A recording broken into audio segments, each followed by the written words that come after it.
Hello बच्चों, तो आज हम करने जा रहे हैं अपनी डायरेक्टरेट ऑफ एजुकेशन की worksheet number 30 for class 10 science, जो ली गई है जैव प्रक्रम से। आज हम अपना सबसे लास्ट वाला जैव प्रक्रम पढ़ने जा रहे हैं, जो है उत्सर्जन। तो बच्चों, उत्सर्जन क्या होता है? हमारे शरीर में क्या होता है बेटा? बहुत सारी रासायनिक अभिक्रियाएं होती रहती हैं। हम भोजन भी खाते हैं, भोजन का पाचन भी होता है, और कुछ अनपचा भोजन हमारे शरीर में भी रह जाता है, जो क्या होता है? व्यर्थ। अब बेटा, इस व्यर्थ पदार्थ को, वर्ज्य पदार्थ को हमें शरीर में एकत्रित नहीं होने देना है, इसे हमें शरीर से बाहर निकालना है। तो वर्ज्य पदार्थों का निष्कासन हमारे लिए आवश्यक हो जाता है। अब जो दो तरह के होते हैं, एक कोशिकीय जीव, बहुकोशिकीय जीव। बेटा, जो एक कोशिकीय जीव है उनमें तो एक ही कोशिका है, उसी कोशिका से उनको सारा काम करना है। तो वो अपना उत्सर्जन किससे करते हैं? अपने शरीर की सतह से। उनके शरीर की सतह क्या होती है? गीली होती है, जिसके कारण वो क्या कर लेते हैं? अपने शरीर की सतह से ही वर्ज्य पदार्थों का उत्सर्जन कर लेते हैं। लेकिन हम क्या हैं? बहुकोशिकीय। हमारे अंदर तो बहुत सारी कोशिकाएं उपस्थित हैं, हर कार्य के लिए एक अलग कोशिका है। तो उत्सर्जन के लिए भी हमारे अंदर क्या है? उत्सर्जन अंग बने हुए हैं बेटा, उत्सर्जन तंत्र है। उस उत्सर्जन तंत्र और उन अंगों की सहायता से ही हम अपने शरीर का वर्ज्य पदार्थ निष्कासित करते हैं। तो आज हम इस वर्कशीट में पढ़ने वाले हैं कि मानव उत्सर्जन तंत्र कैसे काम करता है। हमारे शरीर के जो वर्ज्य पदार्थ हैं, यूरिया है, यूरिक अम्ल है, वो मूत्र के रूप में कैसे निष्कासित होते हैं, कहाँ से निष्कासित होते हैं, और ये मूत्र का निर्माण कैसे होता है। तो आइए पढ़ते हैं। किसी भी जीवित शरीर के अंदर बहुत सारी रासायनिक अभिक्रियाएं होती हैं। विभिन्न प्रकार के वर्ज्य पदार्थ लगातार बनते रहते हैं और हमें इन वर्ज्य पदार्थों को शरीर से निकालना है। तो वर्ज्य पदार्थों को निकालना क्या होता है बेटा? उत्सर्जन। दो तरह के जीव हैं हमारे पास, एक है हमारे एक कोशिकीय जीव और दूसरे बहुकोशिकीय। एक कोशिकीय कैसे करते हैं? मैंने अभी बताया, वो अपने शरीर की सतह से ही जल में विसरित कर देते हैं। बहुकोशिकीय जीव कैसे करते हैं बेटा? बहुकोशिकीय जीव जो होते हैं उनके अंदर विशिष्ट अंग होते हैं कार्य करने के लिए निष्कासन का। ठीक है, अब पढ़ेंगे हम मानव में उत्सर्जन। मानव में उत्सर्जन, इसका मतलब मानव के अंदर उत्सर्जन तंत्र क्या काम करता है? तो बेटा, मानव में जो उत्सर्जन तंत्र है हमारे अंदर, उसका मुख्य कार्य है शरीर से नाइट्रोजन युक्त पदार्थ। अब वो नाइट्रोजन युक्त पदार्थ क्या क्या हैं बच्चे? यूरिया और यूरिक अम्ल। यूरिया और यूरिक अम्ल का क्या करना है हमारे शरीर से? निष्कासन। तो इसमें क्या क्या काम करते हैं हमारे उत्सर्जन तंत्र में? एक जोड़ा वृक्क, एक जोड़ा मूत्रवाहिनी, एक मूत्राशय और एक मूत्र मार्ग होता है। ठीक है बच्चे, आपको यहाँ दिखाया उत्सर्जन तंत्र में क्या है? एक जोड़ा वृक्क। ये वृक्क क्या है? हमारी रीढ़ की हड्डी के दोनों ओर होते हैं। एक जोड़ा मूत्रवाहिनी, ये वृक्क के अंदर जितने भी निर्मित होता है मूत्र, उसको प्रवाहित करता है। तीसरा है बच्चे यहाँ पर हमारा मूत्राशय। ये मूत्रवाहिनी से जितना भी मूत्र आता है उसे भंडारित करता है, ताकि जैसे ही दाब महसूस हो तो हम मूत्र मार्ग से उसका निष्कासन कर दें। ये आपका चित्र दिखाया गया है बेटा मानव उत्सर्जन तंत्र का। आपको यहाँ दिख ही रहा होगा कि यहाँ पर एक जोड़ा वृक्क है, ठीक है, एक जोड़ा आपका मूत्रवाहिनी है, एक यहाँ पर मूत्राशय है और एक क्या है? मूत्र मार्ग। और चारों के कार्य हम पढ़ ही चुके हैं यहाँ से। चलिए अब हम इसकी वर्किंग एक्सप्लेन करते हैं। जैसे ही मूत्र का बनने का उद्देश्य, मूत्र क्यों बनता है बॉडी में बेटा? मूत्र बनने का उद्देश्य है हमारे रक्त में जितने भी व्यर्थ पदार्थ हैं, यूरिया और यूरिक अम्ल, उन्हें छानकर बाहर करना। ठीक है, अब ये पदार्थ कहाँ आते हैं? वृक्क से मूत्रवाहिनी, और मूत्रवाहिनी से मूत्राशय, और मूत्राशय से मूत्र मार्ग में होते हुए शरीर के बाहर छोड़ दिए जाते हैं। आखिर इस वृक्क के अंदर ऐसी कौन सी कार्यात्मक इकाई है जो मूत्र को बनाने का काम करती है और रक्त को शुद्ध करने का? तो बेटा, वो क्रियात्मक और रचनात्मक इकाई हमारी बहुत ही इम्पोर्टेंट है, वो है वृक्काणु। इसे हम नेफ्रॉन भी बोलते हैं।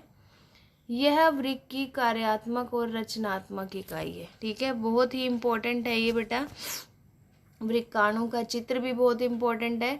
मैं आपको डिस्क्रिप्शन में भी एक लिंक दूंगी और आपको एक साथ एक वीडियो भी शेयर करूंगी जिसमें आप वृक्काणु का चित्र और मूत्र का निर्माण कैसे होता है अच्छे से सीख पाएंगे। ठीक है बच्चे।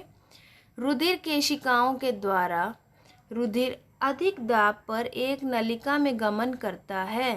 तो बेटा आपको यहाँ पर ये चित्र दिख रहा है। चित्र अगर आपको क्लियर नहीं दिख रहा है तो मैं अभी आपको एक चित्र शेयर करती हूँ और उसमें समझाती हूँ। आप देखेंगे कि क्या होता है यहाँ पर। केशिकाएं, केशिका होता है बेटा बहुत सारी कोशिकाओं का गुच्छ जिसे ग्लोमेरुलस कहते हैं। तो वो कह रहे हैं जैसे ही रुधिर आता है वो किस में जाता है, ग्लोमेरुलस में। कप शेप की आकृति है बेटा, ये आपको दिख रही होगी। ये कप शेप की जो आकृति है इसे बोला जाता है ग्लोमेरुलस। रुधिर जो है इसी के अंदर आएगा, इसे बोमन संपुट भी कहते हैं। ग्लोमेरुलस के बाहर जो कप जैसी संरचना है उसे क्या बोला जाता है, बोमन संपुट। तो केशिका गुच्छ जो है वो क्या है, ग्लोमेरुलस, और ग्लोमेरुलस के बाहर क्या होता है, बोमन संपुट। ठीक है बच्चे। अब मूत्र का निर्माण पढ़ेंगे हम कि आखिर मूत्र का निर्माण कैसे होता है। नंबर 1, अधिक दाब के अंतर्गत केशिका गुच्छ के द्वारा विलेय पदार्थ को बोमन संपुट में धकेलना।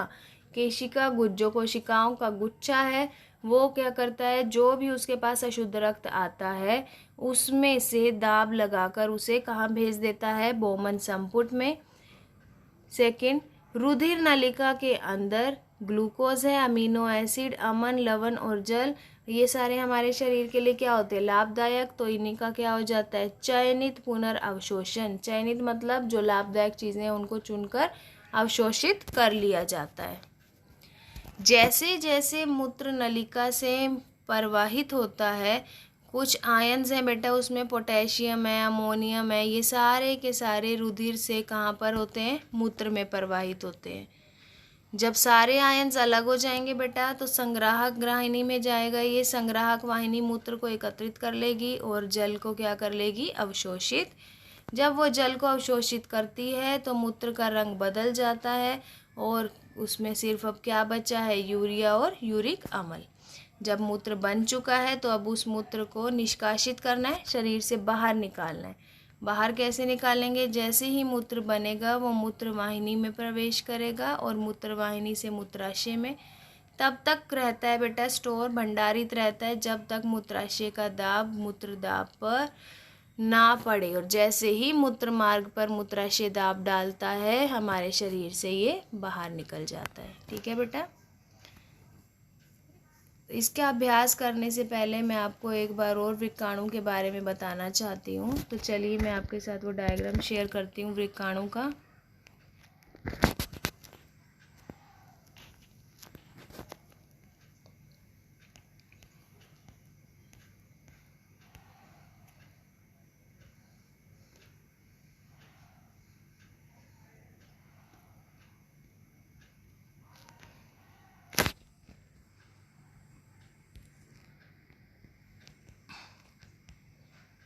ये वृक्काणु का चित्र है बेटा, मैंने आपको बताया, मैं आपको समझा रही हूँ कि कैसे यहाँ पर मूत्र का निर्माण होता है।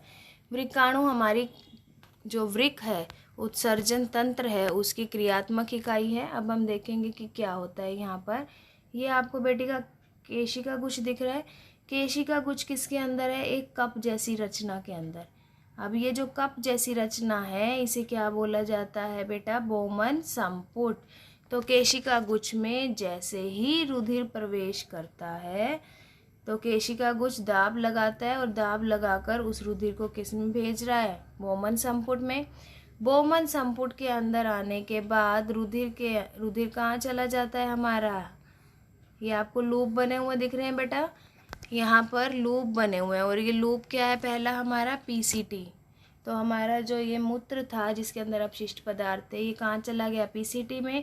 पीसीटी जो है इसके अंदर ग्लूकोज, अमीनो अम्ल, जितने भी लाभदायक पदार्थ हैं उनका क्या कर लेगा, पुनर्अवशोषण। और पुनर्अवशोषण के बाद पीसीटी से होता हुआ ये कहाँ पर आएगा, नीचे एक यू शेप की दिखाई दे रही है आपको, यू शेप। इस यू शेप को बोला जाता है बेटा हेनले चाप। क्या बोला जाता है, हेनले चाप। हेनले चाप में से भी इसके अंदर बचे हुए जल का कुछ प्रतिशत अवशोषित हो जाएगा, लवण अवशोषित हो जाएंगे और फिर हैनले चाप से होता हुआ ये गति करता हुआ दूसरी लूप में पहुंचेगा। उस लूप का नाम क्या है बच्चे? डीसीटी। डीसीटी इसमें बचे हुए जल का पूर्ण अवशोषण कर लेगी और पोटेशियम और मैग्नीशियम आयंस का भी। उसके बाद जैसे ही इसमें से जल और सभी आयंस का अवशोषण हो जाएगा, डीसीटी इसे भेज देगी कहाँ? संग्राहक वाहिनी में। संग्राहक वाहिनी क्या करती है? इसे कहाँ ले जाएगी संग्राहक वाहिनी बेटा? वृक्क में इकट्ठा कर लिया और वृक्क से होते हुए ये कहाँ चले जाएंगे? हमारे मूत्र वाहिनी। कहाँ चले जाएंगे? मूत्र वाहिनी में। और मूत्र वाहिनी जो है वो कहाँ ले जाती है बच्चे इसे? मूत्राशय में। मूत्राशय में कुछ समय तक ये स्टोर रहता है और उसके बाद मूत्र मार्ग से बाहर। ठीक है, तो ये था हमारा वृक्काणु का चित्र। आशा करती हूँ ये आपको समझ आ ही गया होगा कि किस तरह से मूत्र जो है वो बनता है, निर्माण होता है और किस तरह से वो हमारे शरीर से उत्सर्जित होता है। ठीक है, तो चलिए चलते हैं अपनी वर्कशीट पर वापस।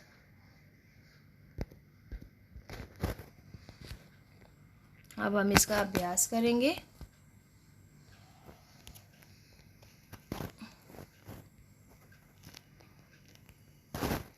एक कोशिकीय जीव किस प्रकार उत्सर्जन की क्रिया करते हैं? तो बेटा फर्स्ट क्वेश्चन का आंसर ये है आपका, एक कोशिकीय जीव कैसे करते हैं? अपनी सतह से, त्वचा की सतह से। सेकंड क्वेश्चन देखेंगे, बहुकोशिकीय जीवों में उत्सर्जन एक कोशिकीय जीवों से कैसे भिन्न है? तो ये भी आपको दिया हुआ है। तो सेकंड में आपने क्या करना है? एक कोशिकीय और बहुकोशिकीय दोनों में जो अंतर दिया हुआ है आपने ये अंतर लिख देना है। ठीक है। थर्ड क्वेश्चन, वृक्क की कार्यात्मक इकाई क्या है? तो बेटा ये आपका थर्ड आंसर रहेगा। वृक्क की क्रियात्मक और रचनात्मक इकाई क्या है? हमारी वृक्काणु। यहाँ पर आप चित्र बनाए तो बहुत ही अच्छा है। वृक्काणु का चित्र जरूर बनाइए। मैं लिंक दूंगी, वीडियो भी शेयर करूंगी आपके साथ कि वृक्काणु का चित्र आसान तरीके से कैसे बनाया जाता है। अगर बेटा आप यहाँ पर चित्र बनाने की प्रैक्टिस कर लेंगे तो एग्ज़ाम के पॉइंट ऑफ व्यू से आप अच्छे नंबर की उम्मीद कर सकते हैं, क्योंकि वृक्काणु का चित्र बहुत ही इम्पोर्टेंट है। ठीक है बच्चे, तो वृक्क की क्रियात्मक इकाई, कार्यात्मक इकाई क्या है? हमारी वृक्काणु। ठीक है। मूत्र निर्माण में अति सूक्ष्म निस्यंदन की क्या महत्वपूर्ण भूमिका है? नेफ्रॉन में ये कहाँ पर होता है? तो बेटा नेफ्रॉन में अति सूक्ष्म निस्यंदन जो है वो कहाँ पर हो रहा है? हमारा बोमन संपुट में। कहाँ पर हो रहा है? बोमन संपुट में। ये हमारा फोर्थ आंसर है, बोमन संपुट। फिफ्थ क्वेश्चन देखेंगे, मानव उत्सर्जन तंत्र का चित्र बनाइए। तो बच्चे आप मानव उत्सर्जन तंत्र का चित्र यहाँ से भी बना सकते हैं, अपनी एनसीईआरटी की बुक से भी बना सकते हैं। मैं आपको एक चित्र दिखाती हूँ, वो भी बना सकते हैं। तो चलिए देखते हैं मानव उत्सर्जन तंत्र। ये है बेटा मानव उत्सर्जन तंत्र। ठीक है, सबसे ऊपर है हमारी वृक्क धमनी, वृक्क शिरा, गुदा है हमारा जिसे वृक्क बोला जाता है। ये एक जोड़ा हमारा वृक्क होता है, एक जोड़ा मूत्रवाहिनी होती है और मूत्राशय है और मूत्र मार्ग। ठीक है बच्चे, तो आप चित्र बना सकते हैं आराम से। ये चलिए वापस वर्कशीट पर चलते हैं अपनी। आशा करती हूँ ये वर्कशीट आपको समझ आ गई होगी कि क्या होता है उत्सर्जन, मूत्र का निर्माण कैसे होता है, हमारे शरीर से मूत्र का उत्सर्जन कैसे होता है। ठीक है बच्चे, अगर ये आपको वर्कशीट अच्छे से समझ आ गई है, आप इसको लाइक कीजिए, अपने फ्रेंड्स के साथ शेयर कीजिए और अगर आपने अभी तक सब्सक्राइब नहीं किया तो जल्दी से सब्सक्राइब कीजिए ताकि आपको हर वर्कशीट का नोटिफिकेशन सबसे पहले मिल सके। बेटा डिस्क्रिप्शन में जो लिंक दिया जाएगा उस वीडियो को ज़रूर देखना ताकि आप वृक्काणु के चित्र को बनाना आसानी से सीख सकें। ठीक है, थैंक यू बच्चे।